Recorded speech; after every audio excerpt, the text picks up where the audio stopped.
সুপ্রিয় দর্শক শ্রোতা, আসসালামু আলাইকুম। দেশ অথবা দেশের বাইরে থেকে প্রিয় বন্ধুরা, বৃষ্টি ভেজা শুক্রবারের এই গহীন রজনীতে যে যেখান থেকে বাস্তব পুরীর অলৌকিক গল্প শোনার জন্য আমার সঙ্গে যুক্ত হয়েছেন আমি আপন। আর যে আপন জীবনের গল্পের ১৬১৬তম পর্বে আপনাকে প্রতিদিনের মতো স্বাগতম জানাচ্ছি। বন্ধুগণ, আজ আমি আপনাকে শোনাবো রাজশাহীর ভাই ড্রাইভার মোহাম্মদ ইকবাল হোসেনের জীবনে পুরীর সঙ্গে ঘটে যাওয়া চরম অলৌকিক এক ভয়ানক বাস্তব জীবন কাহিনী।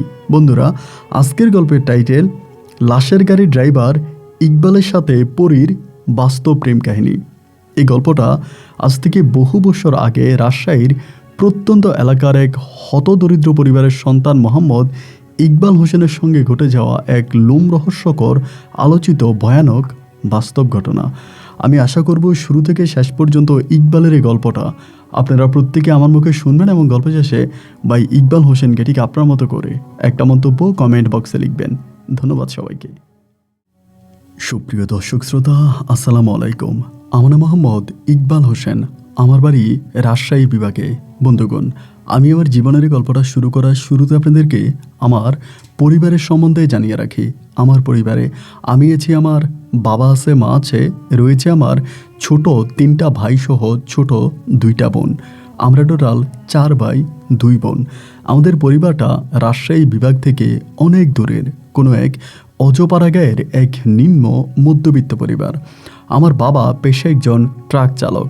আমার বাবা ঢাকা, চট্টগ্রাম সহ বাংলাদেশের বিভিন্ন বিভাগে ডিস্ট্রিক্টে ট্রাক নিয়ে মাল পারাপার করে। আমার বাবা অনেক বেশি টাকা উপার্জন করে। তারপরেও আমি আমাদের পরিবারটাকে একটা নিম্ন মধ্যবিত্ত পরিবার বললাম। তার বড় কারণ হচ্ছে আমার বাবা যে টাকা ইনকাম করে তার 10 ভাগের 1 ভাগও আমাদেরকে দেয় না, আমাদের পরিবারের পিছনে খরচ করে না। আমার বাবা মূলত একজন নেশাগ্রস্ত মানুষ। তিনি যে টাকা ইনকাম করে তার অর্ধেকের চেয়েও বেশি তিনি তার নেশার পিছনে ব্যয় করে এবং বাকি অবশিষ্ট যে টাকা থাকে সেটা সে আমাদেরকে দেয়, কিন্তু ওই টাকা দিয়ে আমাদের নুন আনতে পান্তা পুরায়। ছোটোবেলা থেকে দেখতাম বাবা যখন বাড়িতে আসতো ঠিক এই নিয়ে, বাবার এই নেশা নিয়ে আমার মায়ের সঙ্গে বাবার তুমুল পরিমাণের ঝগড়া হতো। মা বাবাকে কেঁদে কেঁদে বলতো, আমাদের এতগুলো সন্তান, অন্তত সন্তানের মুখের দিকে তাকিয়ে তুমি নেশা করা ছেড়ে দাও, নেশার টাকাগুলো তুমি পরিবারকে দাও, এতগুলো ছেলে মেয়ে ওদের ভবিষ্যতের কথা চিন্তা করো। কিন্তু আমার বাবা মায়ের ওই কথা কোনোভাবেই তার কানের ধারে কাছেও নিতেন না। তিনি নেশা ছাড়া কোনো কিছুও বুঝতেন না। 1 দিন 2 দিনের জন্য যদিও বাড়িতে আসতেন, তখনও নেশা করে মাতালের মতো সারা রাত সারাদিন ঘুমিয়ে থাকতেন। এভাবে আমার শৈশবের দিনগুলো কাটতে থাকে। এমন করতে করতে একটা পর্যায়ে আমি মোটামুটি প্রায় অনেকটাই বড় হয়ে যাই। আমি তখন আমাদের এলাকারই একটা স্কুলে ক্লাস 9-এ পড়ি। ক্লাস 9-এর বছর এসএসসি পরীক্ষা দেওয়ার জন্য রেজিস্ট্রেশন করতে হয়।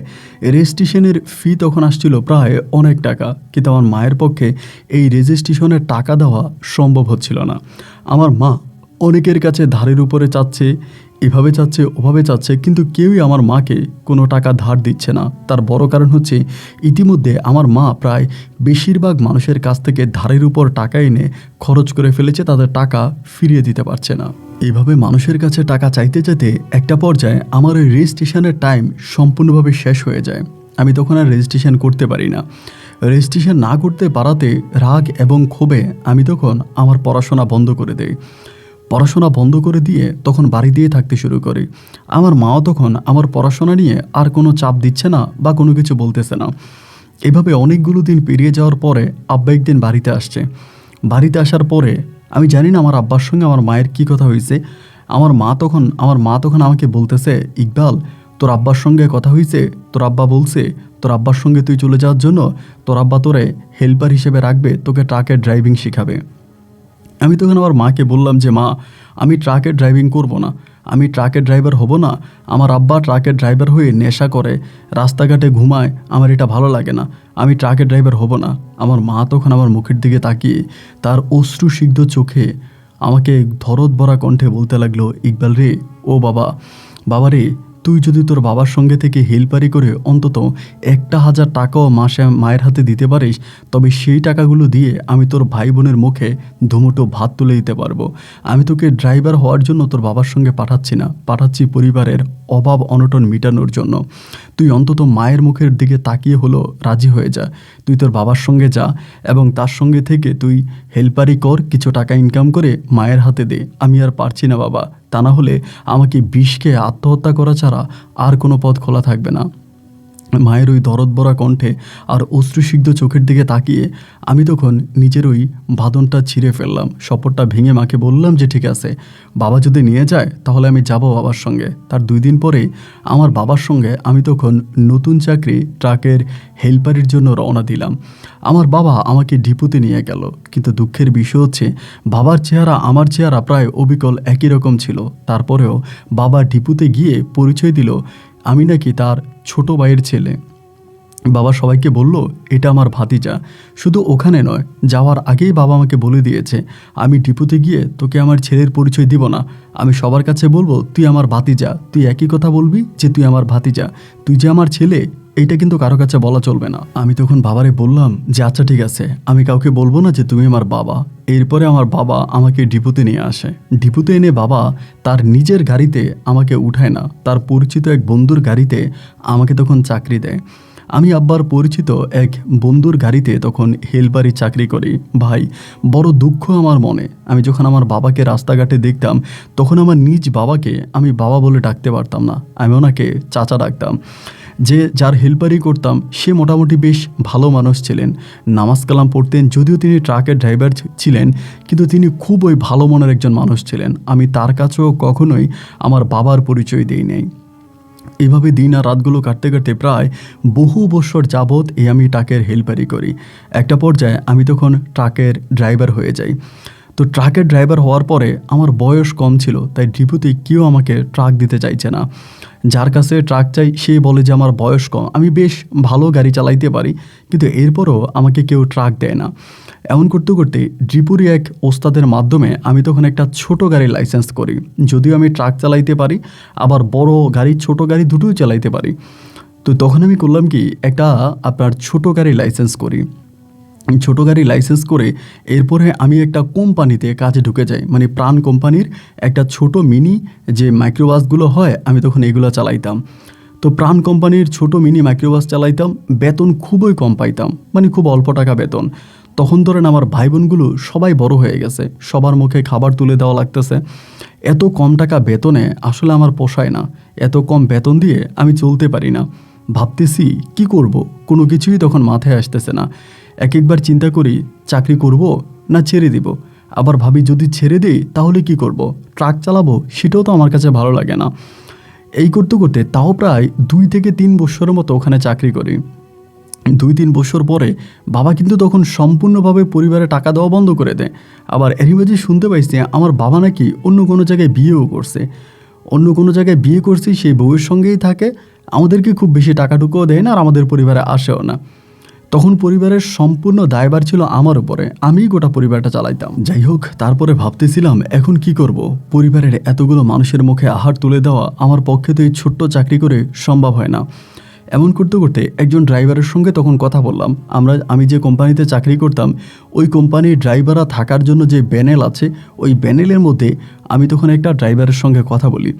ওই ড্রাইভারটা তখন ড্রাইভারের সঙ্গে আমি আমার সুখ দুঃখের কথা শেয়ার করি, যে আমার পরিবারের সদস্য সংখ্যা অনেক, আমি যে টাকা বেতন পাই তা দিয়ে ঠিকমতো পরিবার চালাইতে পারি না, অনেক অভাব অনটন। এই কথাগুলো তাকে বলার পরে একটা সময় সে আমাকে একটা প্রস্তাব দেয়। প্রস্তাবটা দিয়ে এইটা আমাকে বলে, ইকবাল তুমি একটা কাজ করতে পারো, তুমি চাইলে লাশের গাড়ি চালাতে পারো। যদি লাশের গাড়ি চালাও তাহলে অনেক বেশি টাকা ইনকাম করতে পারবা। আমি আগে লাশের গাড়ি চালাইতাম, লাশের গাড়ি চালিয়ে আমি যে টাকা ইনকাম করতাম, এখন এখানে এসে তার অর্ধেক টাকা ইনকাম করতে পারি না। আমি তখন বললাম, আপনি লাশের গাড়ি চালিয়ে যদি বেশি টাকা ইনকাম করতে পারেন তাহলে আপনি লাশের গাড়ি চালানো ছেড়ে দিলেন কেন? এটাই তো করতেন যেটার মধ্যে টাকা বেশি। উনি বলে, না রে, টাকা শুধু যে বেশি তাও না, ওখানে ভয়টাও অনেক বেশি। লাশের গাড়ি হাড় দুর্বল মানুষ চালাতে পারে না। লাশের গাড়ি চালাতে হলে অনেক সাহসের প্রয়োজন হয়, সাহসী মানুষ ছাড়া যে কেউ এই লাশের গাড়ি চালাতে পারে না। আমি চালিয়েছিলাম, কিন্তু বড় বিপদ আমার সামনে আসতো। এবং যেগুলো দেখে আসলে আমি একটা সময় নিজেই চাকরি ছেড়ে দিই। আমি তখন বললাম, আপনাকে কত টাকা বেতন দিত? তখন সে যে টাকা বেতন বলল, আমার তখন মনে হলো যে লাশের গাড়ি চালানোই তো ভালো, বেতনও বেশি, কাজও কম, রাত বিরাতে লাশ পারাপার করা, এটা তো খুব বড় কিছু না। আমি তখন ওই লোকটাকে বললাম যে আচ্ছা ঠিক আছে, আমি তাহলে লাশের গাড়ি চালাবো, আপনি আমারে লাশের গাড়ি যেখানে চালাইতেন ওই চাকরিটা আমারে দিয়ে দেন। উনি বলে, দেখ জিনিসটা ভেবেচিন্তে দেখ, কারণ তুই যদি এখন লাশের গাড়ি চালাতে যাস আর ওটা যদি চালাইতে না পারিস, তাহলে তোর এখন যে চাকরিটা আছে সেটাও কিন্তু চলে যাবে, একটু ভেবেচিন্তে কথা বল। আমি বললাম কোনো সমস্যা নাই, আমি যেতে চাই, যতই ভয়ানক হোক, যতই কিছু হোক, আমি চালাতে পারবো।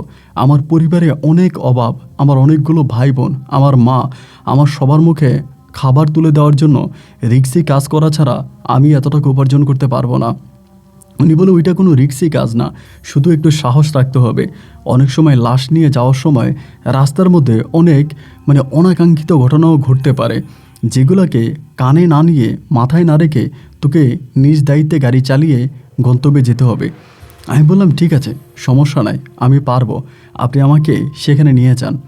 তার 2 দিন পরে এই লোক আমাকে তখন ওই লাশবাহী গাড়ি চালানোর জন্য সেই হসপিটালে নিয়ে যায়, এবং হসপিটালে যাওয়ার পরে তারা তখন আরেকটা ড্রাইভার রাখে, ওই ড্রাইভারটাও চাকরি ছেড়ে দেয়। আমি যাওয়ার পরে এরা আমাকে দেখে একটু বিব্রত হয়ে যায়, কারণ আমার বয়স কম, দেখতে ছোট এবং ড্রাইভারের মতো মনে হয় না। ম্যানেজার আমাকে দেখেই বলে, না না, একে দিয়ে হবে না, একে বিদায় করো। তারপরে ওই অভিজ্ঞ ড্রাইভারটা বলল, না না না, ওই বড় গাড়িও চালাইতে পারে, ছোট গাড়িও চালাইতে পারে, এবং ওর লাইসেন্স আছে, অনেক অভিজ্ঞ, পারবে। তারপরে ম্যানেজার আমাকে কাছে ডাক দিল, ডাক দিয়ে জিজ্ঞেস করলো, তোমার নাম কি? আমি বললাম, আমার নাম ইকবাল। উনি বলে, তুমি যে লাশের গাড়ি চালাইতে আসছো, লাশের গাড়ি চালানোর কোনো অভিজ্ঞতা তোমার আছে? আমি বললাম, হ্যাঁ, আমার গাড়ি চালানোর অভিজ্ঞতা আছে। উনি বলে, আমি তোমাকে গাড়ি চালানোর অভিজ্ঞতার কথা জিজ্ঞেস করি নাই, আমি জিজ্ঞেস করেছি লাশের গাড়ি চালানোর অভিজ্ঞতা আছে কিনা। আমি বললাম, না তো, আমি আসলে কখনো লাশের গাড়ি চালাইনি, বা এর অভিজ্ঞতা কি? লাশের গাড়ি কি অন্য কোনো গাড়ি? উনি বলে, হ্যাঁ, লাশের গাড়ি অন্য কোনো গাড়ি। লাশের গাড়ি অনেক সময় অনেক ভারী হয়ে যায়, আবার অনেক সময় অনেক পাতলা হয়ে যায়। আবার লাশের গাড়ির সামনে অনেক ঘটনাও ঘটে, অনেক সময় মনে হয় যেন লাশবাহী গাড়িটাকে পিছন থেকে কেউ টেনে ধরে আছে, এমন ঘটনাও ঘটতে পারে। এত ঘটনার মাঝেও গাড়ি চালাতে পারবা? বুকে সাহস আছে তো? আমি বললাম, দেখেন, আমি আল্লাহর উপরে ভরসা রাখি, আল্লাহর উপরে বিশ্বাস করি, আমি আল্লাহর সৃষ্টির শ্রেষ্ঠ জীব মানুষ, সুতরাং যতই ভয় হোক, ভয়কে জয় করে আমি আমার গন্তব্যে পৌঁছাবো, আপনি আমাকে চাকরি দিতে পারেন। আমার এই কথাটা হয়তো ম্যানেজারের অনেকটা ভালো লেগেছে। লাগার পরে তখন সে বলল, তুমি তোমার ডকুমেন্টগুলো দিয়ে যাও। এরপর আমরা দেখি, আমি ডকুমেন্টগুলো দিয়ে যাওয়ার প্রায় 1 সপ্তাহ পরে তারা তখন আমাকে ডাকে। 1 সপ্তাহ পরে যাওয়ার পরে আমার সেখানে চাকরি হয়। আমাকে একটা নতুন লাশবাহী গাড়ি দেওয়া হয়, এবং তারা এই শহরের বিভিন্ন জায়গায়, বিভিন্ন পয়েন্ট থেকে লাশ পারাপারের কাজ করে, হসপিটাল সরকারি এবং বেসরকারি দুটো মাধ্যমেই। তাদের মাধ্যমে তখন আমি চাকরি শুরু করি, এবং চাকরি করতেছি, বিভিন্ন জায়গায় লাশ নিয়ে যাইতেছি, লাশ আনতেছি, এমন করে তখন আমার সময়গুলো কাটতেছে। ওই সময়টাতে আপনার মোবাইল ফোনের ব্যবস্থা অতটা প্রচলিত ছিল না। এখন যেমন হাতে হাতে অ্যান্ড্রয়েড ফোন, ওই সময় মোবাইল ফোন খুব, হয়তো অনেক বড়লোক যারা, তাদের 2-1 জনের হাতে ছিল, কিন্তু বেশিরভাগ মানুষরাই চিঠিপত্রের মাধ্যমে মনের কথা আদান প্রদান করতো, মোবাইল ফোন ছিল না বললেই চলে। আমি তখন এই চাকরিতে জয়েন করার পরে প্রায় 3 থেকে 4 মাসের মতো আমি এখানে চাকরি করি, এবং 3-4 মাসে আমি বেশ ভালো টাকা উপার্জন করি। এই 3-4 মাসের টাকা দিয়ে ভাই বোনদেরকে মোটামুটি একটু লাইনে উঠাই। এভাবে আনুমানিক প্রায় 6 মাস পরে হঠাৎ করে একদিন রাতের বেলায় আমি একটা ভাড়া পাইলাম। সেটা হচ্ছে এই হসপিটাল থেকে লাশ ভারী নিয়ে যেতে হবে। যখন ডাক আসার পরে আমি তখন গাড়ি নিয়ে গেলাম, মর্গে যাওয়ার পরে দেখলাম একজন হিন্দু, একজন না, প্রায় অনেকগুলো হিন্দু পরিবার, তারা খুব কান্নাকাটি করতেছে। কান্নাকাটি করে করে একে অপরকে বলতেছে, মেয়েটা এমন ঘটনা ঘটাবে আমরা স্বপ্নেও চিন্তা করতে পারিনি। আবার কেউ কেউ বলে, এমন সুন্দর মেয়ে সারা পৃথিবী খুঁজেও পাওয়া যাবে না, এমন প্রতিভার মতো মেয়ে এই কাজটা কিভাবে করলো। আমি গিয়ে গাড়িটা দাঁড়া করে তাদেরকে বললাম, লাশ কি মর্গে আছে? বলে, না, লাশ আমরা মর্গে দিইনি, কারণ আমরা টাকা দিয়ে লাশ ছুটে এনেছি, লাশ কাটা হয়নি, তুমি লাশ নিয়ে যেতে পারবা? আমি বললাম, হ্যাঁ পারবো। কথা বলার পরেই তখন ওই হসপিটালের লোকেরা সহ লাশটাকে আমার গাড়িতে তুলে দিল। লাশটাকে গাড়িতে তুলে দেওয়ার পরে আমরা যেমন লাশ নিয়ে যাই, তখন কিন্তু অবশ্যই লাশের সঙ্গে ফ্যামিলির কেউ না কেউ যায়। ওই দিন আরেকটা ঘটনা কি, আমার সঙ্গে একটা হেল্পার কিন্তু থাকতো সবসময়। সেদিন আমি হেল্পারটাকেও নিয়ে নেই। হেল্পারটাকে নিয়ে নিয়ে তার বড় কারণ হচ্ছে ওই দিন রাতের বেলায় ছিল, আর আমার হেল্পারের শরীরটাও বেশি একটা ভালো ছিল না, যার কারণে আমি একাই গাড়ি নিয়ে রওনা দিয়েছি। তো আমি তো জানি হেল্পার না নিলে সমস্যা কি, লাশের সঙ্গে তো লাশের ফ্যামিলির লোকজন যাবে। একথা বলে লাশটা গাড়িতে উঠিয়ে আমি তখন গাড়িটা ঘুরিয়ে রাস্তার পাশে দাঁড়ালাম। তখন তারা দেখি কি জানি কি বনবন করে কথা বলতেছে, মানে তাদের নিজেরা কি কথা বলতেছে। আমি তখন তাদের কাছে গিয়ে জিজ্ঞেস করলাম, কি ব্যাপার, রাত তো বেড়ে যাচ্ছে এবং আকাশে অনেক মেঘ করেছে, হয়তো ঝুম বৃষ্টিও নামতে পারে। আমার সঙ্গে কে যাবেন, আসেন, 2 জন যেতে পারবেন, আমার হেল্পার নাই তো 2 জন নেওয়া যাবে। তখন সবাই দেখি কেমন জানি একজন আরেকজনকে ধাক্কা দিচ্ছে, এ বলতেছে ও যাওয়ার জন্য, ও বলতেছে এ যাওয়ার জন্য, এরকম তারা ধাক্কাধাক্কি করতেছে। আমি তখন বললাম, আপনারা ধাক্কাধাক্কি না করে কে যাবেন, চলেন, কারণ রাত বেড়ে যাইতেছে, বৃষ্টি নামবে। তখনই ওই মহিলাটা, একজন বয়স্ক মহিলা ছিল, তিনি বলে, বাবা তুমি যেতে পারবা না, তুমি কি একা একা লাশটা নিয়ে যেতে পারবা? আমি তখন বললাম, যদি আপনারা কেউ না যান তাহলে তো আমাকে একাই নিতে হবে, তবে লাশের সঙ্গে একজন মানুষ যাওয়া ভালো। পরে বলে, এখান থেকে কেউ যাবে না, ওরা ভয় পাচ্ছে, তুমি একাই নিয়ে যাও। আমি তখন বললাম, তাহলে ঠিকানাটা? তারা একটা কাগজে আমাকে ঠিকানাটা লিখে দিল।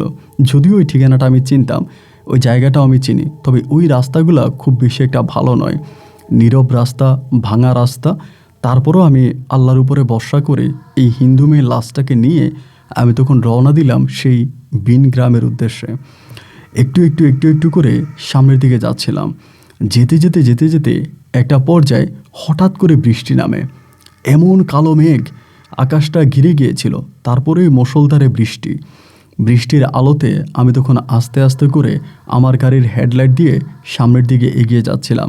আর আল্লাহর উপরে ভরসা রেখে আস্তে আস্তে করে যেতে হঠাৎ করে একটা জায়গায় যাওয়ার পরে বিশাল একটা তাল গাছের নিচে আমার গাড়িটা দাঁড়িয়ে যায় বলতে, প্রথম চাকাটা একটা গর্ত ছিল, ওখানে প্রথম 2টো চাকা উঠে গেছে, কিন্তু পিছনের চাকাটা আটকায় গেছে। পিছনের চাকা আটকানোর পরে আমি যখন অ্যাক্সেলেটার দিলাম, তখন ভাই আমার গাড়ির বডিটা, মানে গাড়ির যে বডি আছে, এই বডিটা তখন কি করলো, আপনার রাস্তার সাথে লেগে গেছে। পিছনের চাকা দুটো তখন ফ্রি হয়ে গেছে। চারদিকে মুষলধারে বৃষ্টি, অন্ধকার রাত, ঘড়ির সময় রাত তখন প্রায় আনুমানিক 2টার মতো বাজে। আমি তখন কি করব কোনো কিছু বুঝতে পারছি না। ডাইনে বামে কোনো মানুষ নাই, যদিও আশেপাশে কিছু দোকানপাট আছে, বা সবগুলো দোকান বন্ধ, কোথাও কোনো মানুষ নাই। গাড়ির ভিতরে বসে আছি, আর আমি সবসময় আমার গাড়ির ভিতরে আয়াতুল কুসরি ছেড়ে রাখি। আয়াতুল কুসরি, দোয়া, এগুলো সবসময় গাড়ির স্পিকারে আমি বাজাই। সেদিন আমি বরাবরের মতো আয়াতুল কুসরি শুনতেছিলাম। ভাবছিলাম বৃষ্টি একটু কমলে বের হয়ে সিগন্যাল দিয়ে কোনো একটা ড্রাইভারকে বা কাউকে বলবো একটু আমার গাড়িটা ধাক্কা দেওয়ার জন্য। এরপরে আমি তখন নামছি, বৃষ্টি মোটামুটি কিছুটা কমছে। একটু কমার পরে তখন নামার পরে লাশের গাড়ি তো সহজেই কোনো গাড়ি দাঁড়াতে চায় না। যদিও 2-1টা গাড়ি দাঁড়ায়, আমি যদি বলি ভাই একটু ধাক্কা দিয়ে দেন, গাড়িটা ঘুরতে পরে আটকায় গেছে, আমাকে বলে গাড়িতে লাশ আছে। আমি যদি বলি লাশ আছে, তখন তারা আর গাড়ি দাঁড়া করায় না, তারা চলে যায়। এর আগেও এরকম অনেক ঘটনা ঘটছে। কোথাও যদি গাড়ি আটকায় যায়, যদি বলে যে গাড়ির ভিতরে লাশ আছে, তখন আর কেউ আসতে চায় না, গাড়ি ধাক্কা দিতে চায় না। তখন আমি কি করব ঠিক বুঝতে পারতেছিলাম না। ভিতরে লাইটও জ্বলতেছিল, মিথ্যে বলে তো কাউকে দাঁড়াও করানো যাবে না। তারা যদি লাইট টিপ দিয়ে ভিতরে লাশ দেখে, তখন তো আমাকে উল্টা থাপড়িয়ে চলে যাবে। কি করব না করব তখন বুঝতে পারতেছিলাম না। একটা সময় দেখলাম কি, কোনো গাড়িকে সিগন্যাল দিলে কোনো গাড়ি আর এসে দাঁড়ায় না, সব গাড়িগুলোই ছেড়ে চলে যায়, দাঁড়াচ্ছে না। হাতে সিগন্যাল দিচ্ছি বাট দাঁড়ায় না, চলে যায়। ভাবতেছিলাম কি করা যায়। আশেপাশে কিছু দোকান আছে, দোকানগুলোর মধ্যেও গিয়ে ডাক দিলাম, ভাই, ও ভাই, দোকানে কেউ আসেন? কিন্তু দোকানের ভিতর থেকেও কোনো শব্দ শোনা যায় না, মানে দোকানের ভিতরেও কোনো মানুষ নাই, তারা দরজা খোলে না। ভয়ে তখন ভাবতেছিলাম কি করব, কোন দিকে যাব, মাথায় তখন কোনো কিছুই আসতেছিল না। একটা সময় হঠাৎ করে সিদ্ধান্ত নিলাম, মানে ভেবে দেখলাম আমাদের ওই রাস্তা থেকে মোটামুটি খানিকটা দূরে একটা ভারী দেখা যাচ্ছে, ভারীর মধ্যে বাতি জ্বলতেছে। তখনও কিন্তু ঘুরি বৃষ্টি পড়তেছে, বৃষ্টি কিন্তু একেবারেই কমে যায়নি। আমি তখন চিন্তা করলাম ওই বাড়িতে গিয়ে কাউকে ডেকে আনি। তো আমি তখন গাড়িটাকে লক করে মানে বেরোবো, এমন সময় হঠাৎ চিন্তা করলাম বাড়িতে গিয়ে যদি কাউরে ডাক দিই, তাদেরকে যদি বলি লাশের গাড়ি, তারা তো জিজ্ঞেস করবে ভিতরে লাশ আছে কিনা।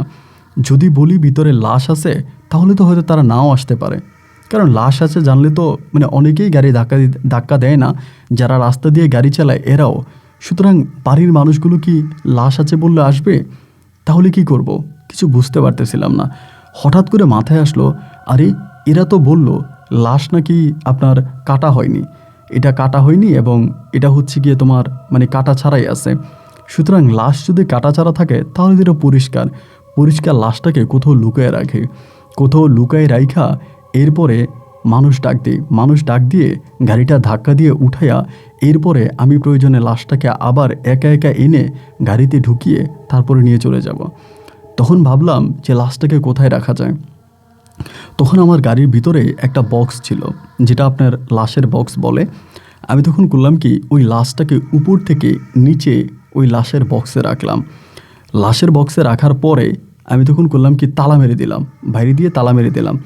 তালা মেরে দিয়ে একবার চিন্তা করতেছি এটা গাড়ি থেকে নামিয়ে রাখবো, আবার ভাবলাম যে না, নামায় রাখলে যদি আবার কিছু একটা হয়। এভাবে আরেকটা কথা আপনাকে বলি, আমি যখন লাশটাকে নামাচ্ছিলাম বক্সে ঢুকাচ্ছিলাম, তখন হঠাৎ করে মনে হলো ওই যে মহিলারা বলা বলি করতেছিল এমন মেয়ে দুনিয়াতেও নাই, এত সুন্দর মেয়ে কীভাবে এই কাজ করলো। তাদের মুখে ওই সুন্দরের কথা শুনে আমি তখন করলাম কি, লাশের মুখটা একটু দেখলাম। সত্যি ভাই, প্রতিবার মতো একটা মেয়ে শুয়ে আছে, দেখলে মনেই হয় না যে সে মারা গেছে, মনে হয় যেন তার মুখে এখনও মৃদু হাসি লেগে আছে। লাশটাকে তখন আমি ওই বক্সের মধ্যে ঢুকাইলাম, ঢুকাইয়া বক্সের মুখটা বন্ধ করলাম। কিন্তু এই বক্সের মুখটা বন্ধ করে আমি গাড়িটা লক করতে ভুলে গিয়েছিলাম। গাড়িটা যে আমি লক করব, বাইরে দিয়ে লক করে গাড়িটা লক করে যাব, আমার লক করার কথা মনে ছিল না। আমি তখন করলাম কি, ওই লোকগুলোকে ডাকতে গেলাম, পাশে যেই বাড়িগুলো ছিল সেখানে গেলাম, গিয়ে ডাক দিলাম এবং ডাক দেওয়ার সঙ্গে সঙ্গে তারা তখন দরজা খুললো। প্রথমে জানালা খুললো, দেখলো, তারপর দরজা খুলছে। এখানে একজন বয়স্ক পুরুষ ছিলেন আর দুইটা মোটামুটি ইয়াং মানুষ ছিলেন। তাদেরকে বললাম, ভাই এমন এমন ঘটনা, আমি বড্ড বিপদে পড়ে গেছি, মাঝ রাস্তায় আমার গাড়িটার চাকা আটকায় গেছে, যদি একটু ধাক্কা দিতেন। লোকগুলা বলল, কি বলেন? আমি বললাম, ভাই আমার এটা একটা লাশবাহী গাড়ি, বলে গাড়িতে লাশ আছে। আমি তখন চুপ হয়ে গেলাম। তারপরে বয়স্ক লোকটা বলতেছে, আরে লাশ থাকলে আছে, তাতে কি হয়েছে? লোকটা বিপদে পড়ছে, তাকে সাহায্য করতে হবে, চল। এমনভাবেই তারা তখন ঘর থেকে ছাতা নিয়ে তিনজন মানুষে মানে যুবক দুইটা লোক আর একটা বয়স্ক মানুষ, তারা তখন বেরোলো। বের হয়ে তারা রাস্তার কাছে আসছে। রাস্তায় আসার পরে হঠাৎ করে আমি দেখতে পাচ্ছি কি, আমার পিছনে মানে আমার যে ব্যাগ ডালাটা আছে, ব্যাগ ডালাটা একটু খোলা, মানে একটু খোলা খোলা দেখে আমার কাছে মনে হলো, হায় হায়, ব্যাগ ডালা যে খোলা, আমি কি গাড়ি লক করি নেই? সাথে সাথে গিয়ে আমি আবারও এটা চাপ দিয়ে দিলাম। চাপ দেওয়ার পরে আমি তাদেরকে বললাম, আপনারা সবাই ধরেন, আমি গাড়িটা নিউট্রালে রেখেছি, একসাথে ধাক্কা দিলে উঠে যাবে। বয়স্ক লোক আর তারা দুইজন মিলে পিছন থেকে গাড়িটা ধাক্কা দিল, আর আমি স্টার্টিংয়ের পাশে দাঁড়িয়ে আমি নিজেও ধাক্কা দিলাম। আলহামদুলিল্লাহ, ধাক্কাতে আমার গাড়িটা তখন উঠে গেছে। আমি লোকগুলোকে অনেক ধন্যবাদ জানালাম এবং বললাম যে এই বিপদে পড়ে গেছি, আপনারা যদি না থাকতেন আমি কী যে করতাম। আল্লাহ আপনাদেরকে ফেরেশতার মতো আমাকে সাহায্য করার জন্য পাঠিয়েছে। তারাও খুশি হলো, আমাকে বলল, লাশের গাড়ি তো সাবধানে নিয়ে যান, কারণ বৃষ্টি কাদা অনেক গর্ত আছে, এই রাস্তাটাও বেশ ভালো না। আমি বললাম, আচ্ছা ঠিক আছে। তাদের সঙ্গে কথাবার্তা বললাম, কথাবার্তা বলে আমি গাড়ি আবার স্টার্ট করলাম। আলহামদুলিল্লাহ, এবার আমি প্রায় আপনার ফজরের আজানের কিছুক্ষণ পরে সেই গ্রামে গিয়ে পৌঁছাইলাম। গ্রামে ঢোকার সঙ্গে সঙ্গে গ্রাম ভর্তি মানুষ তখন সেখানে সবাই উপস্থিত দাঁড়ায় আছে। আমি তখন একটু রাগ করে ওখানে গিয়ে বললাম, আবার যারা আমার সাথে মানে এই লাশ যারা দিয়েছিল তারা আমার আগেই চলে গেছে। আমি তাদেরকে বললাম যে আমি অমুক জায়গায় গাড়িটা নিয়ে বিপদে পড়ে গেছে, আমার গাড়িটা ওখানে আটকায় গেছে, আপনারা আমাকে একটু হেল্প করলেন না? আপনারা সবাই আলাদা আসলেন, গাড়ির সঙ্গে কেউ আসলেন না। তো এখানকার দুইজন লোক বলতেছে, কি বলেন ভাই, আমরা তো এই রাস্তা দিয়ে আসছি, রাস্তার পাশে যদি কোনো অ্যাম্বুলেন্স দাঁড়িয়ে থাকতো বা কোনো লাশবাহী গাড়ি দাঁড়িয়ে থাকতো আমরা তো দেখতে পাইতাম, আমরা তো কোনো লাশবাহী গাড়ি দেখি নাই। আমি বললাম, আপনারা চোখ কপালে নিয়ে হাঁটেন, আপনারা দেখেন নাই, আমি অমুক জায়গায় দাঁড়িয়েছিলাম। যাই হোক, হয়তো বৃষ্টির রাত খেয়াল করে নিয়ে চলে গেছে, এমনটাই হবে। তারপর আমি গাড়িটাকে পার্ক করলাম। পার্ক করার পরে তারা তখন মেয়েটাকে দাহ করার জন্য মানে তাদের যে ধর্ম অনুযায়ী ওকে আগুনে পোড়াবে, মানে চিতায় নিয়ে যাবে, চিতাখলায় নিয়ে যাবে, মোটামুটি সব কিছু রেডি করছে।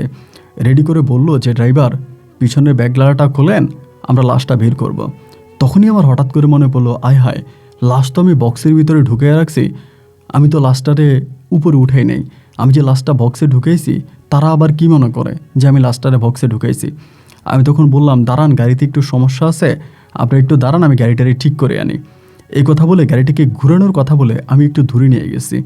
একটু দূরে নিয়ে আমি ভিতরে ঢুকছি, ঢুকে বক্স থেকে লাশটাকে তখন উপরের বেডে উঠাবো। বক্স থেকে যখনই আমি বক্সটা খুললাম, মুখটা খুললাম, আমি দেখলাম ভিতরে লাশ নাই। যখন ভিতরে লাশ নাই তখন আমার গলা শুকিয়ে গেল। কি ব্যাপার, এই বক্স থেকে লাশ কোথায় যাবে? এই বক্স থেকে তো লাশ কোথাও যাওয়ার প্রশ্নই আসে না, কারণ বক্স পুরো ফাঁকা, বক্সের মধ্যে লাশ কোথায়? আমি তখন কোনো কিছু বুঝতে পারতেছিলাম না। সবাই বলতেছে, ও ড্রাইভার, গাড়ি এদিকে আনো, এনে এখানে পার্কিং করাও, এখানে পার্ক করা, আমরা এখান থেকে সরাসরি চিতায় নিয়ে যাব। তখন মোটামুটি সকাল হয়ে গেছে, চারদিকে আলো ফুটে গেছে। আমি ঠিক বুঝতে পারতেছিলাম না আমি কি করব। আমি তখন মানে ওনাদেরও কিছু বলি না, আমি নিজেও চুপ হয়ে আছি। এমন অবস্থার ভিতরে কয়েকজন লোক হেঁটে আমার কাছে গেল। তারা ভাবছে হয়তো গাড়ি নষ্ট হয়ে গেছে বা গাড়ি আনতে পারতেছি না, এরকম কিছু। আমি ওখানে দাঁড়াই আছি চুপচাপ। তারা গিয়ে বলতেছে, কি ব্যাপার ভাই, লাশটা নিয়ে আসেন, আমরা লাশটা নিয়ে যাই, লাশের তো অনেক কাজ আছে, এই কাজ সম্পূর্ণ করেই তো চিতাকলায় নিতে হবে, নিয়ে আসেন। আমি তখন আমতো আমতো করে বললাম, ভাই গাড়িতে তো লাশ নাই, আপনারা কি লাশ উঠাইছিলেন গাড়িতে? এটা বলার সঙ্গে সঙ্গেই ওখান থেকে একজন লোক লাফ দিয়ে গাড়িতে উঠে গেল। উঠে দেখে বলতেছে, ভাই কথা তো ঠিকই, ও দাদা গাড়িতে তো লাশ নাই। এ বলার সঙ্গে সঙ্গে ওইখান থেকে তারা সবাই তখন দৌড়ে আসছে। বাড়ির সামনে যারা দাঁড়িয়েছিল এরা সবাই তখন দৌড়ে আমার কাছে আসছে, এসে বলতেছে, ওই বেটা লাশ কই? আমি বললাম, দেখেন লাশ তো আপনারা পুরাইছেন, আমি দেখছি। রাস্তার মধ্যে গাড়িটি একটু ডিস্টার্ব দিছিল, ডিস্টার্ব দেওয়ার পরে আমি গ্রামের লোক এনে ধাক্কা গাড়িটা উঠাইছি, কিন্তু এরপরে ভিতর থেকে লাশ কোথায় চলে গেল আমি তো বুঝতে পারছি না। তারা সবাই আমাকে খুব অগত্য ভাষায় গালাগালি করতে শুরু করলো। অনেকেই বলে, মানে এরই মাঝে কিছু লোক বলাবলি করতেছে, মেয়েটা তো সুন্দর, মেয়েটা তো ভালো, এরা অনেক সময় এরকম লাশ পাইলে বিক্রি করে দেয়, এরকম লাশ পাইলে বিক্রি করে দেয়, হয়তো মেয়েটার সঙ্গে খারাপ কিছু করছে, এই লাশের সঙ্গে খারাপ কিছু করে মনে লাশটা বিক্রি করে দিছে, যেহেতু লাশটা সুন্দর বা এটা সেটা যুবতী মেয়ে এই সে, আর ও তো বুঝতেই পারছে যে লাশ কাটা হয়নি। হ্যাঁ, ওরা নিজেরাই বলতেছে এগুলা, লাশ কাটা হয়নি, অবশ্যই লাশের ভিতরে অনেক মূল্যবান জিনিস আছে, যেমন কিডনি সহ শুরু করে অনেক কিছু আছে, এগুলোর জন্যই সম্ভবত লাশটা ওরা কোথাও বেঁচে দিছে, ওই মনে হয় লাশটা কোথাও বেঁচে দিছে। কথা বলেই তারা তখন আমার কলার চেপে ধরে আমাকে বাড়ির মাঝখানে নিয়ে যায়। নিয়ে গিয়ে বলে, লাশ কোথায় রেখেছিস, কোথায় বিক্রি করেছিস, সত্য করে বল। এরকম করে আমি তখন বললাম, দেখেন আমি আজকে বহু মাস যাবৎ অ্যাম্বুলেন্স চালাই, লাশের গাড়ি চালাই, আমি লাশ বিক্রি করিনি। লাশ আপনারা উঠিয়েছেন আমি দেখেছি, কিন্তু আমি জানি না মাঝপথে হঠাৎ লাশ কি হয়ে গেল। এরপরে অনেক বয়স্ক মহিলারা আসতেছে, তারাই এসে আমারে বলতেছে, বাবা তুমি মুসলমান, তোমার উপর অনেক ভালোবাসা বিশ্বাস আছে, বাবা তুমি যা চাও, টাকা পয়সা যা চাও আমরা সব দিয়ে দিব। দেখো আমাদের মেয়ের লাশটা আমরা কাটাই নাই, অনেক টাকা দিয়ে আমরা হসপিটাল থেকে ছুটে আনছি।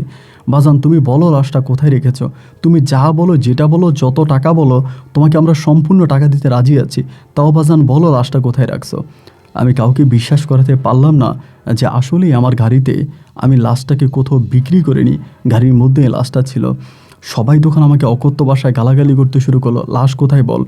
এর মাঝে কয়েকজন তো আমাকে উত্তম মধ্যম মারতেই শুরু করলো।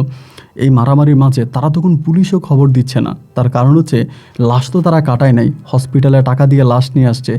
এখন যদি তারা পুলিশ খবর দেয় তাহলে তো লাশ কাটায়নি, আরও ঝামেলায় পড়বে। এই করতে করতে প্রায় দিনের 11টার মতো বেজে গেছে। 11টার দিকে তখন আমার যে গাড়ির মালিককে খবর দিয়ে আনা হয়েছে। আনার পরে গাড়ির মালিককে জিজ্ঞেস করা হলো যে কী ব্যাপার, এমন ঘটনা, কাল রাতে লাশ নিয়ে আসছে, এখন লাশ নাই। মালিক আমারে জিজ্ঞেস করলো, মালিক বলতো এটা ম্যানেজার আর কি। ম্যানেজার জিজ্ঞেস করলো, ইকবাল কী হয়েছে বলো।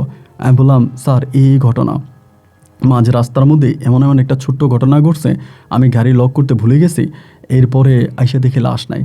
উনি বলে, গাড়ি লক করতে ভুলে গেছো, আইসা দেখো লাশ নাই, তাহলে তো লাশ কেউ নিয়ে গেছে। অবশ্যই গাড়ি লক করা ছিল না, বা অন্য কোনো অ্যাম্বুলেন্স বা কিছু আইসা দাঁড়াইছে, দেখছে লাশ কাটা নাই, লাশ কাটা না দেখে ভালো লাশ দেখে নিয়ে গেছে। আমি বললাম, আমার কাছে এটা মনে হয় না স্যার, আমার কাছে মনে হয় না যে কেউ নিয়ে গেছে, আমার কাছে মনে হয় লাশের সঙ্গে অন্য কিছু ঘটেছে। উনি বলো অন্য কিছু কি ঘটবে আর তা তো জানি না, এখন তারা যা ইচ্ছা তাই করবে, আমার গাড়ি তুমি দিয়ে দাও। এই কথা বলেই তখন মালিক কী করলো, কীভাবে তার গাড়ি সে ছুটে নিয়ে যাবে এই চিন্তায় ব্যস্ত। এমতো অবস্থার ভিতরেই কে জানি পুলিশ খবর দিয়েও ফেলে। এরই মাঝে তখন থানা থেকে পুলিশ চলে আসে। আসার পরে আমার মালিক মানে গাড়ির যে মালিক সে এবং এখানে যে পরিবারের যারা আছে তারা তখন পুলিশের কাছে আমাকে সোপর্দ করে। এরই মাঝে কিন্তু আমাকে প্রচণ্ড রকমের মারা হয়, আমাকে অনেক মেরে আমাকে পুলিশের হাতে তুলে দেয়। পুলিশের হাতে তুলে দেওয়ার পরে পুলিশ তখন আমাকে নিয়ে থানায় যায়। থানায় যাওয়ার পরে আমি যেহেতু গরিব মানুষ, আমি তো মানে আমার পরিবারের তো তখনও অবস্থা খুব খারাপ, কয় টাকায় বা বেতন পাই, একটা লাশ বাই গাড়ি চালাই, আমার কয় টাকায় বা বেতন। এর ভিতরে তখন তারা করে কি, আমি লাশ হারাই ফেলছি বা লাশ পাই নাই এইটার মামলা তারা আমাকে না দিয়ে ওই হিন্দু পরিবারগুলো আমার নামে অনেকগুলো অন্য অন্য মামলা দায়ের করাই দেয়। অন্য অন্য মামলা দায়ের করিয়ে দিয়ে তারা তখন আমাকে সেখান থেকে আমাকে কোর্টের মাধ্যমে তারা আমাকে চালান করে দেয়। আমাকে চালান করে দেয় এবং চালান করে দেওয়ার পরে আমার তখন সাজা হয়ে যায়।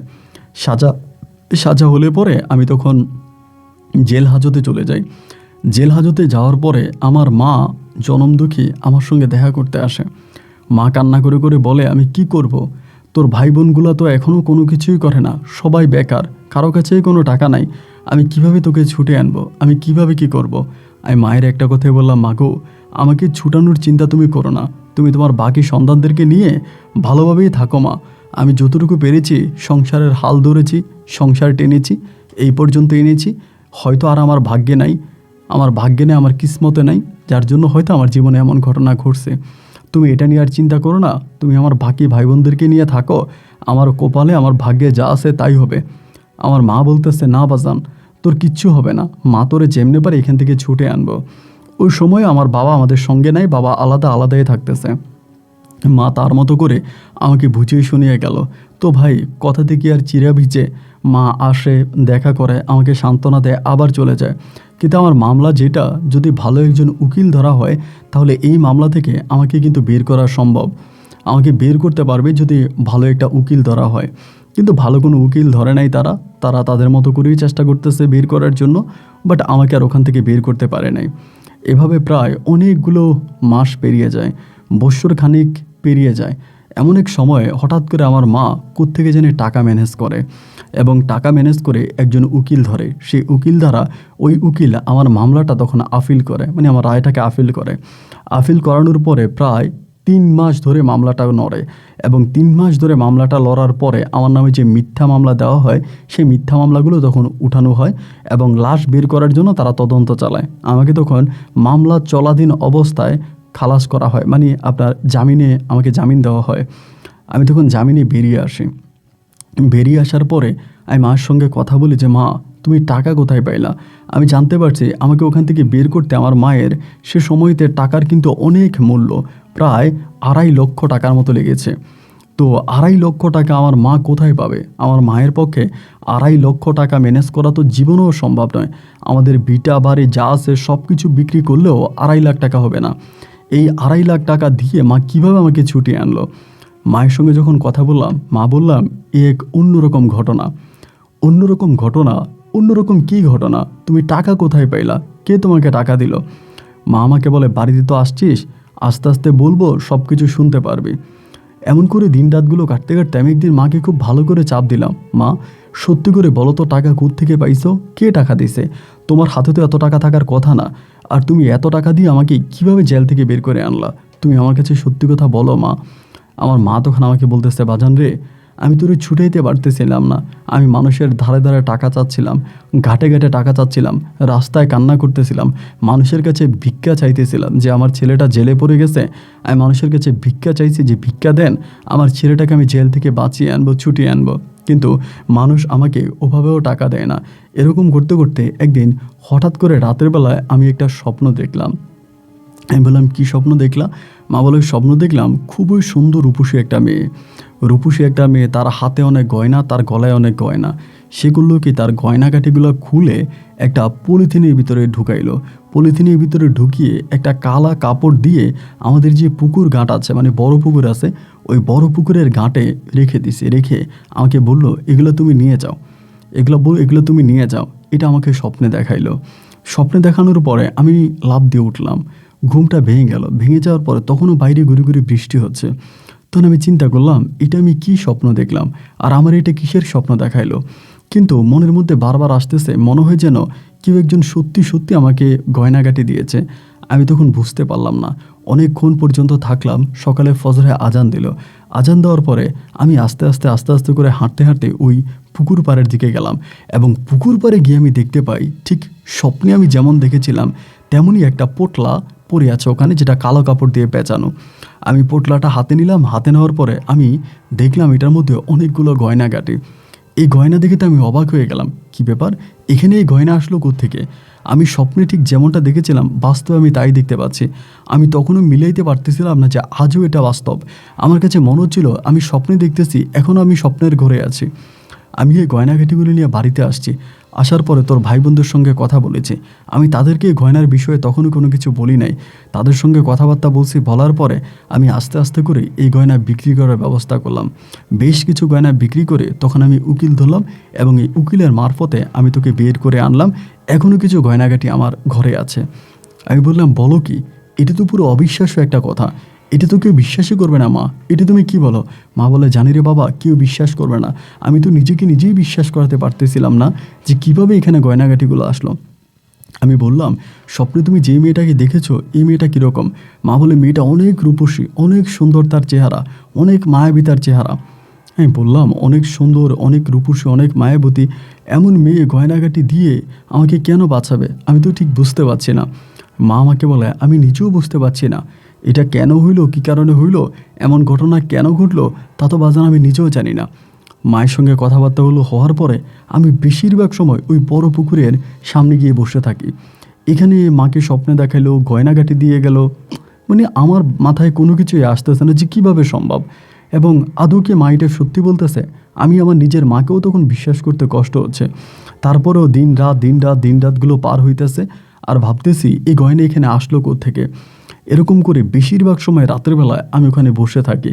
আমার মন বলতেছে, যদি আমার মায়ের কথা সত্যি হয়ে থাকে তাহলে অবশ্যই এখানে কিছু না কিছু একটা আছে যেটা বাস্তবে আমার সামনে আসতে পারে। যে আমাকে এত বড় বিপদ থেকে বাঁচিয়েছে, আমি জীবনে কখনোই জেল থেকে বেরোতে পারতাম না। আমার বাকি জীবনটা সম্পূর্ণ জেলের কুঠুরিতে কাটতো। সেই জেল থেকে আমি বেরোতে পারছি, তার মানে অবশ্যই যে এখানে ছিল বা যে এটা দিয়েছে সে আমার সামনে কোনো না কোনো একদিন আসবেই। আমার সামনে কোনো না কোনো একদিনে আসবে এবং আমি তাকে দেখতে পাবো। আমি দিনের পর দিন রাতের পর রাত তখন এই পুকুর পাড়ে বসে থাকি। যেহেতু আমি লাশের গাড়ি চালাইছি, আমার ভিতরে ভয় কাজ করে না। লাশ, জিন, পরি এগুলোতে আমি কোনো ভয় পাই না, এবং আমার ভিতরে অনেকটা সাহসও হয়ে গেছে। কারণ অনেক মানে কাটা চিরা রুগী দেখেছি, অনেক কিছু দেখেছি। সব ব্যাখ্যা তো আর আপনাকে দেই নাই। লাশের গাড়ি চালাতে গিয়েও অনেক কিছু আমি দেখেছি। এজন্য আমার ভিতরে ভয় কিন্তু খুব বেশি একটা কাজ করে না। ভয়কে জয় করেই আমি এই পুকুর ঘাড়ে বসে থাকি। দিনের পর দিন দিনের পর দিন দিনের পর দিন বসে থাকি, আর মনে মনে জপতে থাকি, আপনি যেই হন আমার কাছে আসেন, আপনি যেই হন আমার কাছে আসেন, আমি আপনাকে দেখতে চাই, আমি আপনাকে দেখতে চাই। আপনি কি? আমি আপনাকে দেখতে চাই। এবং কেনই বা আপনি আমার মাকে এতগুলো গয়নাঘাটি দিলেন, আমাকে এই মরণ থেকে বাঁচিয়ে আনলেন, আমাকে স্বাভাবিক জীবন দান করলেন। আপনি কি? আপনাকে আমার দেখার খুব ইচ্ছা। এরকম করে করে চিন্তা করতেছি, ভাবতেছি। এমন করে প্রায় বহু দিন কেটে গেছে। বহুদিন পরে একদিন রাতের বেলায়, তাও রাতের বেলায় ওই দিন আপনার খুব গরম ছিল। গরমের কালে আমি তখন করলাম কি, পুকুরের পাড়ে মধ্যে একটা বিছনা বিছিয়ে ওখানে শুয়ে আছি। বিছনা বিছিয়ে শুয়ে আছে, এবং শুয়ে থাকা অবস্থায় আমি এই মানুষটাকে স্বপ্নে দেখলাম। স্বপ্নে যেটা দেখলাম সেটা হচ্ছে যে মেয়েটা আমি ওই যে মেয়েটা লাশ আমি হারিয়ে ফেলেছিলাম, সেই মেয়েটাকে। এই মেয়েটা আমি যেখানে শুয়ে আছি এখান থেকে খানিকটা দূরে একটা কাঁঠাল গাছ আছে। কাঁঠাল গাছের নিচে বসে আছে। বসে আমারে বলতেছে, কেন আমারে ডাকো? আমারে কেন ডাকো? তোমার কি ভয় লাগে না? আমাকে এত ডাকো কেন? আমাকে দেখলে তো তুমি ভয় পাইবা। স্বপ্নে আমারে বলতেছে। আমি মনে হয় তখন স্বপ্নে না, বাট মনে হয় যেন আমি সজাগ। আমি এমনভাবে তাকে বলতেছি, আমি ভয় পাই না, আমি দেখলে ভয় পাবো না। বড় যদি ভয় না পাও তাহলে উঠে বসো। এটা বলার সঙ্গে সঙ্গে আমার তখন ঘুমটা ভেঙে গেছে। ঘুমটা ভেঙে যাওয়ার সঙ্গে সঙ্গে আমি মাথাটা ডান কাত করে আম গাছের নিচে তাকিয়ে দেখি মেয়েটা বসে আছে।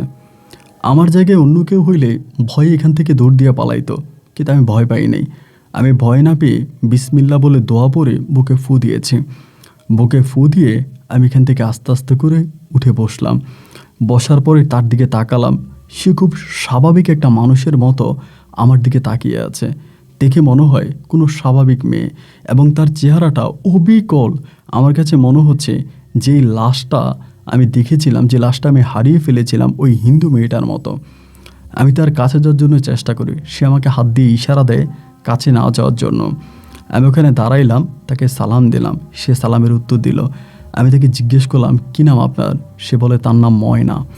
নামটা যখন বলল তখন আমি স্পষ্ট শুনতে পাই ওখান থেকে সে কথা বলে খুবই আস্তে, খুবই আস্তে আস্তে করে কথা বলে। কিন্তু আমি তার কথার সুর, আমি তার কথা স্পষ্ট আমার কানে শুনতে পাচ্ছি। তার কথা আমার কানে স্পষ্ট শুনতে পাচ্ছি। পাওয়ার পরে আমি তাকে বললাম, আপনার নাম ময়না? বলে হ্যাঁ। আমি বললাম, আপনি কে এবং আমার মাকে কেন আপনি গয়নাগাটি দিয়েছেন? আমার মাকে কেন এইভাবে সাহায্য করেছেন?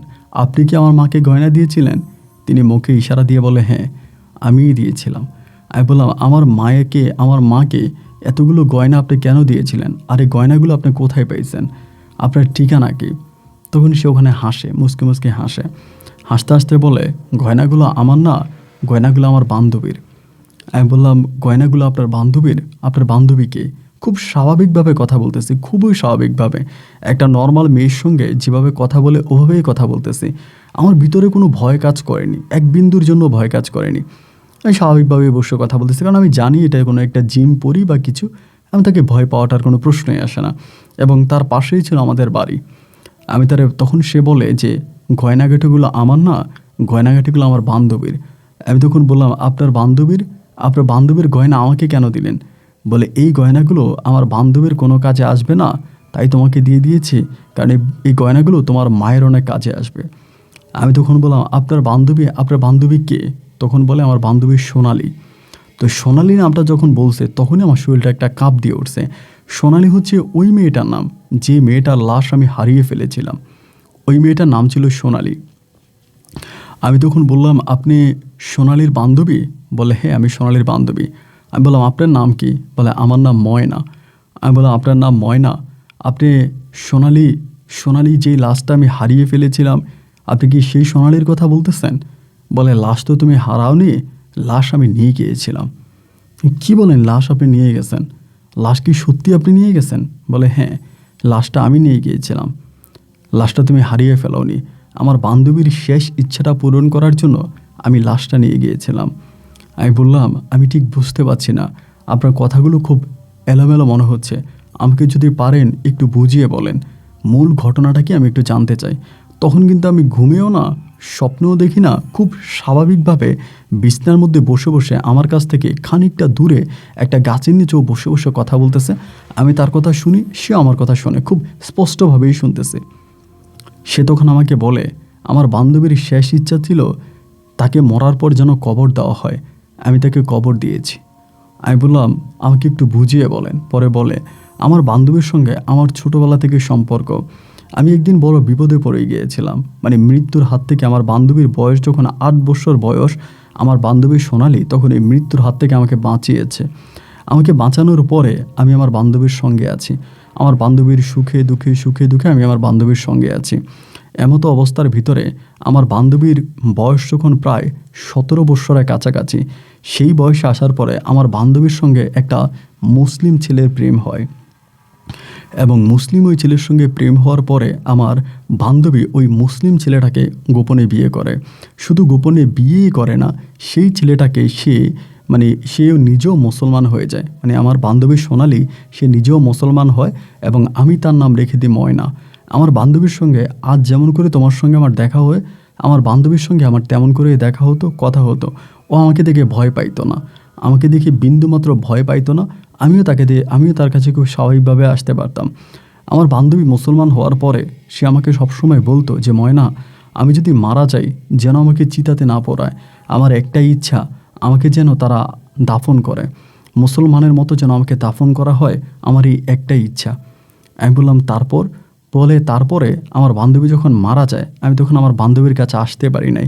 আমি আমার বান্ধবীর সঙ্গে আছি, এটা এর পরিবার, আমার বান্ধবীর পরিবার জেনে যায়।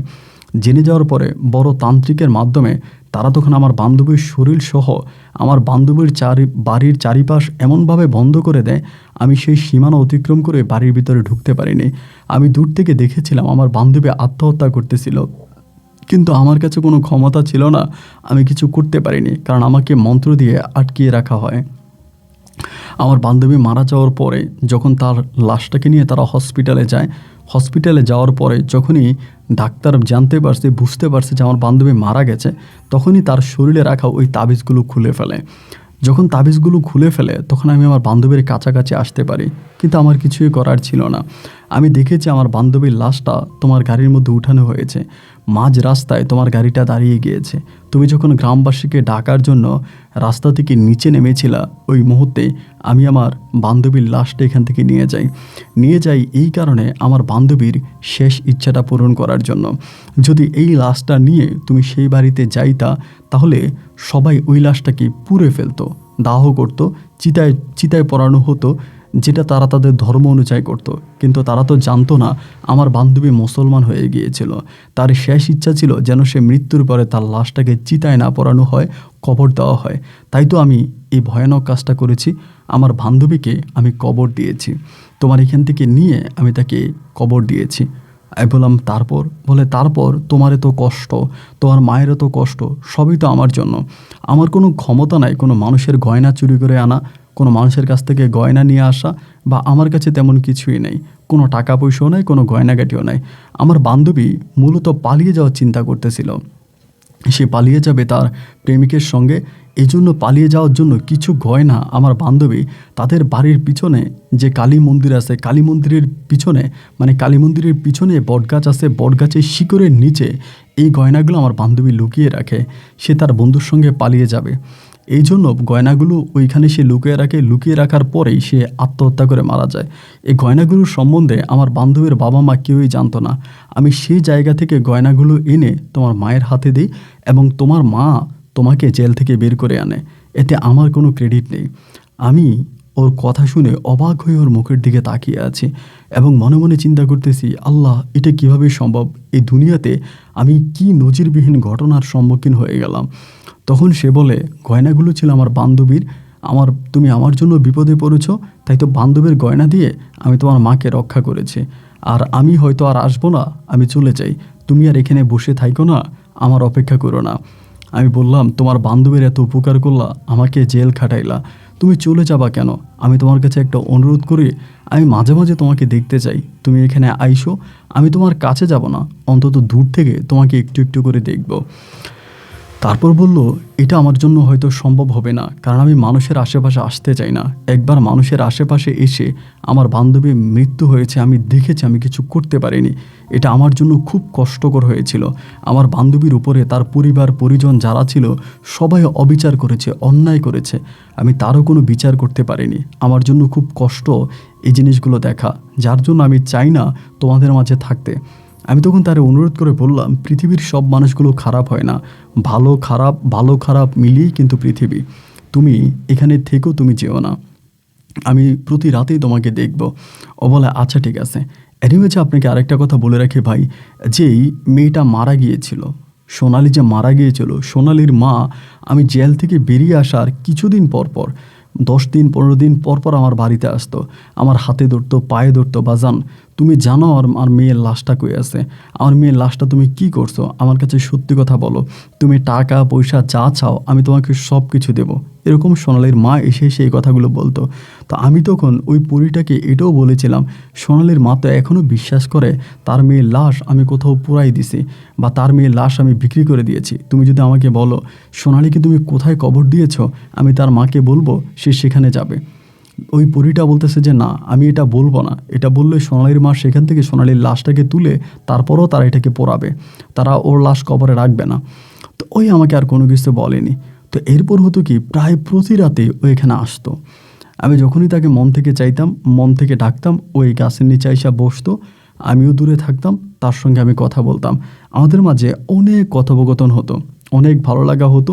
এবং এরকম করতে করতে একদিন আমি তাকে জিজ্ঞেস করলাম, আচ্ছা, আমার কাছে কেন জানি মনে হয় আমি তোমার যে চেহারাটা দেখতে পাই, এই চেহারাটা আমার মনে হয় যে সোনালির চেহারা ছিল।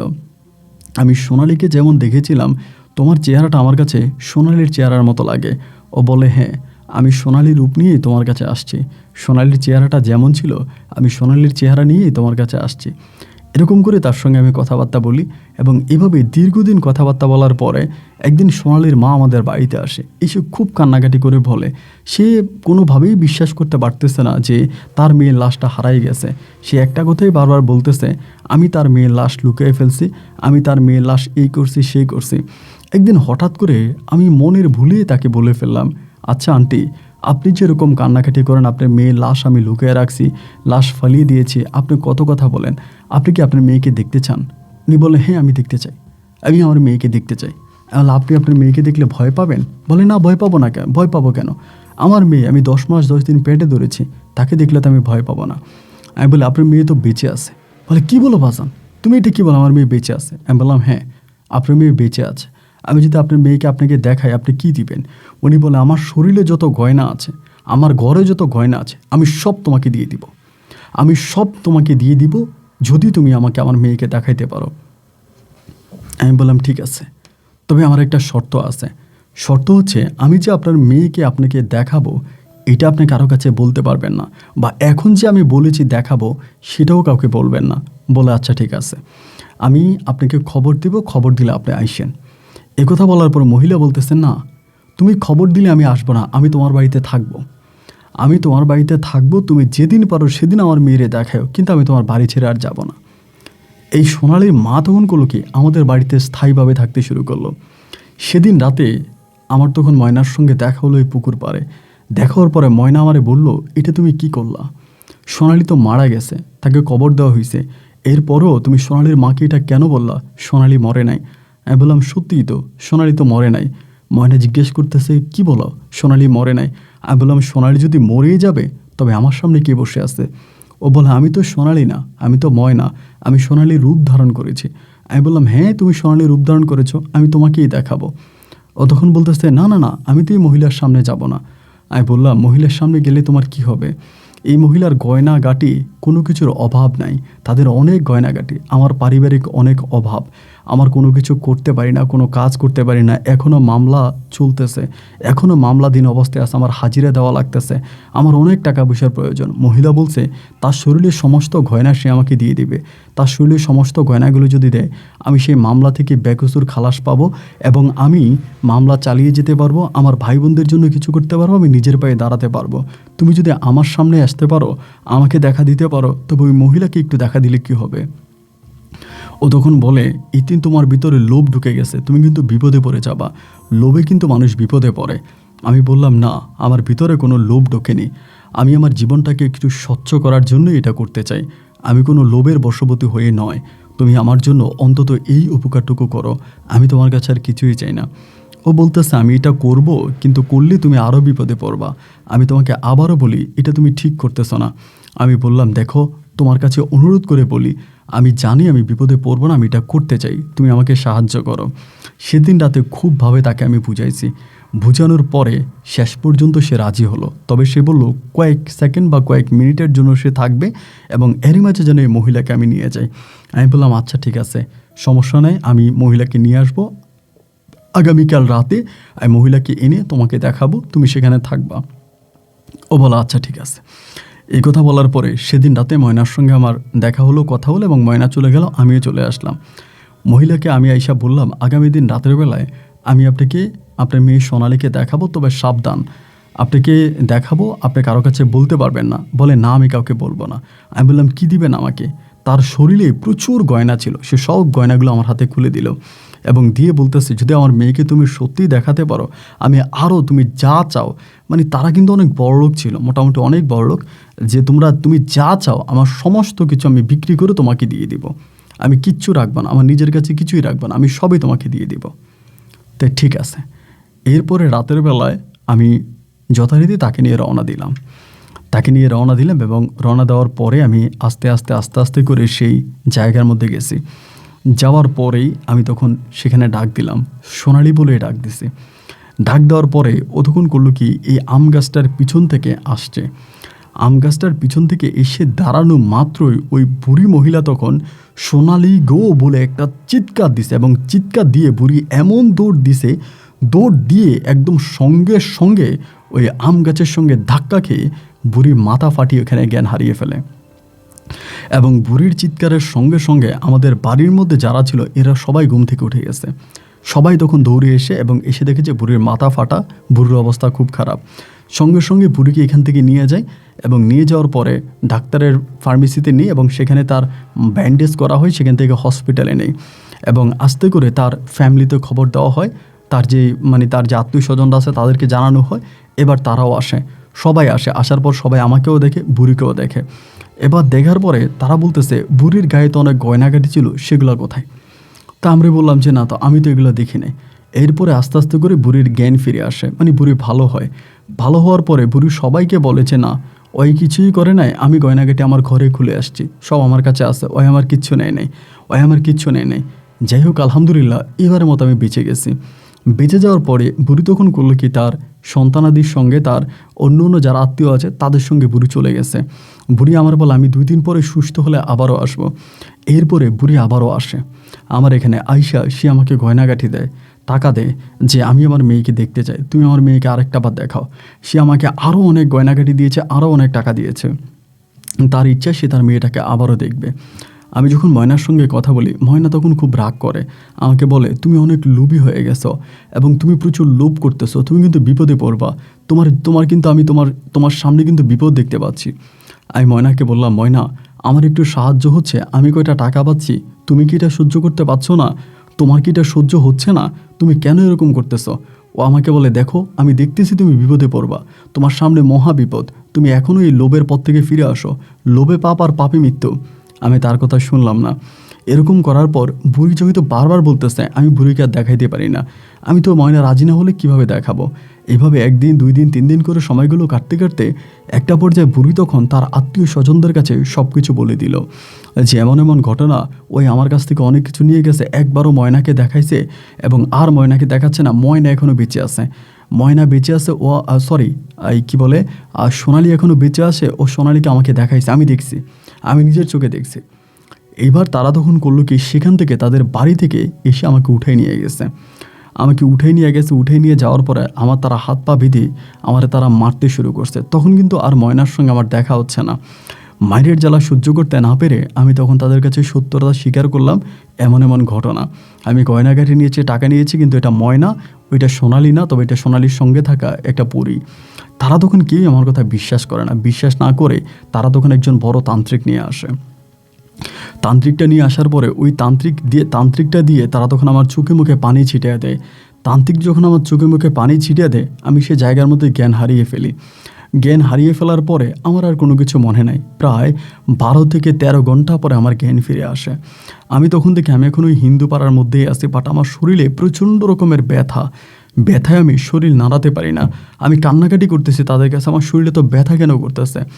এবং তারা আমাকে সেখান থেকে ছেড়ে দেয়, মানে ওই জায়গা থেকে আমাকে ছেড়ে দেয় এবং খুব স্বাভাবিকভাবেই ছেড়ে দেয়। আমার সঙ্গে কোনো ঝামেলাও করে না, কোনো কিছুও করে না। এবং এই মহিলা যে আমাকে গয়নাগাটি দিয়েছে, সে গয়নাগাটিও ফেরত চায় না, টাকা যে দিয়েছে টাকাও ফেরত চায় না, স্বাভাবিকভাবে আমাকে ওখান থেকে ছেড়ে দেয়। আমাকে এইভাবে ছেড়ে দেওয়ার কারণ কি তা আমি ঠিক বুঝতে পারলাম না। ছেড়ে দেওয়ার পর আমি তখন বাড়িতে আসি। বাড়িতে আসার পরে পুরো গয়নাঘাটিগুলো কিছু বিক্রি করি, কিছু নগদ টাকা নিই এবং টাকাগুলো নিয়ে আমি ছোটোখাটো একটা ব্যবসা শুরু করি। কিন্তু আমার সবচেয়ে বড় কথা হচ্ছে আমি আর ময়নাকে দেখতে পাচ্ছি না, ময়না আর আমার কাছে আসে না, আমি টোটালি আর ময়নাকে দেখি না। তো হঠাৎ করে ময়না কোথায় চলে যাবে? ময়না তো আমি দেখতাম, আমার সঙ্গে কথা হইতো, ওই আসতো, সবই তো ঠিক ছিল, তাহলে ময়না হঠাৎ কই চলে গেল? আমি ময়নাকে আর দেখতে পাচ্ছি না। পরে আমি বড় বড় কবিরাজদের কাছে যাইতাম, বড় বড় কবিরাজদের কাছে যাতায়াত করতে শুরু করি, যারা অনেক বড় বড় কবিরাজ। আমি অনেক রাত এই পুকুর পাড়ে শুয়ে থাকতাম ময়নাকে দেখার জন্য, তো ময়না আর আমার কাছে আসতো না, আমি আর তাকে দেখতে পেতাম না। বড় বড় কবিরাজদের কাছে যাই, তাদেরকে গিয়ে পুরো ঘটনা বিস্তারিত খুলে বলি, আমার সঙ্গে এটা হয়েছে এবং তারা এটা করছে। অনেকেই তখন বলা বলি করে, কেউ কেউ বলে ময়নাকে তারা বন্দি করে ফেলছে, মানে তোমাকে ওভাবে অজ্ঞান করে তোমার মাধ্যমে ময়নাকে এনে তারা ময়নাকে বন্দি করছে। আবার কোনো কোনো কবিরাজ বলে ময়নাকে মেরে ফেলা হয়েছে, কেউ বলে বন্দি করছে, কেউ বলে মেরে ফেলছে। কিন্তু ময়নার সঙ্গে কি হয়েছে আমি আজও সেটা বুঝতে পারিনি। আমি বারবার ওদেরকে একটা কথাই বলি, আদৌ কি ময়না বেঁচে আছে? ময়নার কি হয়েছে? একটা কথাই বলে, কোনো কবিরাজ বলে মরে গেছে, কোনো কবিরাজ বলে বেঁচে আছে। এক একজনা এক এক ধরনের কথাবার্তা বলে। এইভাবে সময়গুলো কাটতে কাটতে একটা পর্যায়ে আমার আব্বা আম্মা আমাকে বিয়ের জন্য খুব চাপ দিচ্ছিল। আমি আর বিয়ে করলাম না। এই বুড়ির কাছ থেকে নেওয়া গয়নাগুলো টাকাগুলো দিয়ে আমি ব্যবসা বাণিজ্য করলাম, নিজের ভাইদেরকে লাইনে উঠেলাম, বোনদেরকে বিয়ে শাদী দিলাম, সব কিছু ঠিকঠাক করলাম। কিন্তু আমি আজ পর্যন্ত আর ময়নাকে খুঁজে পেলাম না। এখনও এই পুকুর পাড়ে আমি বসে থাকি। আমার বয়স এখন প্রায় আনুমানিক শেষের দিকে এসেছে। আমি মৃত্যুর দ্বার প্রান্তে এসে দাঁড়িয়েছি। যে কোনো সময় হয়তো মারা যেতে পারি। কিন্তু আমার মনে একটাই প্রশ্ন, ময়নার আসলে কি হয়েছে? সত্যি কি তারা ময়নার সঙ্গে এমন কিছু করেছে যাতে ময়না আর কখনই আমার সামনে আসবে না বা দেখতে পাবো না? ময়নার সামান্য দিনের ভিতরে ময়নাকে আমি যেমন রূপে দেখেছিলাম তেমন রূপ আমার মনে হয় পৃথিবীর কোনো নারীর মাঝে নাই। যার জন্য আমি কখনোই অন্য কারোর সাথে সংসার করতে পারবো না বলে আমি আর সংসার বাঁধিনি। এখন পর্যন্ত আমি অবিবাহিতই রয়েছি। শুধু জীবনের শেষ একটাই চাওয়া আল্লাহ তাআলার কাছে যেন আমি ময়নাকে আর একটাবার দেখতে পাই। আমার গল্পটা রেকর্ড করবেন। ভালো থাকবেন। আসসালামু আলাইকুম। সুপ্রিয় বন্ধুগণ, সবাইকে অনেক বেশি ধন্যবাদ এই পর্যন্ত আমার সঙ্গে থেকে রাজশাহীর ভাই ড্রাইভার ইকবাল হোসেনের জীবনের এই ভয়ানক বাস্তব গল্পটা শোনার জন্য স্পেশালি ধন্যবাদ জানাচ্ছি ইকবাল সাহেবের হচ্ছে ছোটো ভাইয়ের মেয়ে লায়লা আক্তারকে। উনিও এখন মোটামুটি বয়স্ক হয়ে গেছেন। এই লায়লা আক্তারের মাধ্যমেই আমি এই গল্পটা পেয়েছি এবং তিনি তার বড় জ্যাঠার গল্পটা তিনি পাঠিয়েছে এবং তিনি বর্তমানে ঢাকায় আছেন এবং তিনি খুব ভালো একটা পরিবারে আছেন। তার হাজব্যান্ড যথেষ্ট ভদ্রলোক। তার লায়লা আক্তারে আমাকে গল্পটা পাঠিয়েছেন। এটা তার জেঠার গল্প, তার বাবার বড় ভাইয়ের গল্প, ইকবাল সাহেবের গল্প। সেটা এই পুরোটা গল্পই সে তার চাচার মুখ মানে তার জেঠুর মুখ থেকে শোনা এবং জেঠার মুখ থেকেই শুনে সে আমাকে গল্পটা লিখে পাঠিয়েছে। স্পেশালি থ্যাঙ্কস লায়লা আক্তারকে এমন সুন্দর একটা গল্প আমাকে গিফট করার জন্য আর আপনাদেরকে আমি শোনাতে পেরেছি। প্রিয় বন্ধুরা, গল্প কেমন লেগেছে? এই গল্প নিয়ে কোনো মতামত থাকলে কমেন্ট বক্সে লিখবেন এবং যদি আপনারা নিজেদের মতো করে বলতে পারেন ইকবাল সাহেবকে যে আসলে ময়নার কী হয়েছে, সে মরে গেছে, বন্দী হয়ে গেছে, কিংবা পৃথিবী থেকে তাকে চিরতরে বিদায় করে দেওয়া হয়েছে, এটা আমি ঠিক জানি না যে ওই রাতে কী হয়েছিল। সেটা ইকবাল সাহেব নিজেও বলতে পারে না এবং আদৌ এই জিনিসটা জানার জন্যই সে আল্লাহর কাছে হাহাকার করে যাচ্ছে, আল্লাহর কাছে চেয়ে যাচ্ছে যেন শেষবার মতো ময়নার সঙ্গে তার দেখা হয়। তবে একটা জিনিস কি, ময়না বারবার কিন্তু বলেছিল যে তুমি লোভী হয়ে যাচ্ছ, এই লোভ তোমাকে ধ্বংস করবে। আসলেই হয়তো ইকবাল ভাই বুঝতে পারেনি শেষ পর্যন্ত কিন্তু ময়নার কথাই সত্যি হলো, লোভ তার জীবনের সম্পূর্ণ সুখ কেড়ে নিয়েছে। আজ শেষ বয়সে এসে দাঁড়িয়েছে, সে না করলো বিয়ে, না হলো সন্তান, না হলো পরিবার এবং সে একজন ছন্ন ছাড়া মানুষ হিসাবেই জীবন থেকে বিদায় নেবে। তো যাই হোক, এই গল্প কেমন লেগেছে তার মতামত কমেন্ট বক্সে লিখে আবারও ধন্যবাদ জানিয়ে বিদায় নিচ্ছি। আল্লাহ হাফেজ এন্ড আসসালামু আলাইকুম।